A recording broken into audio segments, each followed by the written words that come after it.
Service in Denver, Colorado has issued a severe thunderstorm warning for south central Weld County in northeastern Colorado until 11:30 p.m. At 10:57 p.m. Mountain Daylight Time, a severe thunderstorm was located near Rogan, or 25 miles southeast of Greeley, moving east at 20 miles an hour. Hazard: golf ball size hail and 60 miles an hour wind gusts. Source: radar indicated. Impact: expects damage to roofs, siding, and trees. People and animals outdoors will be injured. Expect hail damage to roofs, siding, windows, and vehicles.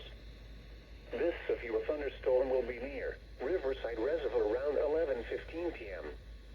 Remain alert for a possible tornado. Tornadoes can develop quickly from severe thunderstorms. If you spot a tornado, go at once into the basement or small central room in a sturdy structure. For your protection, move to an interior room on the lowest floor.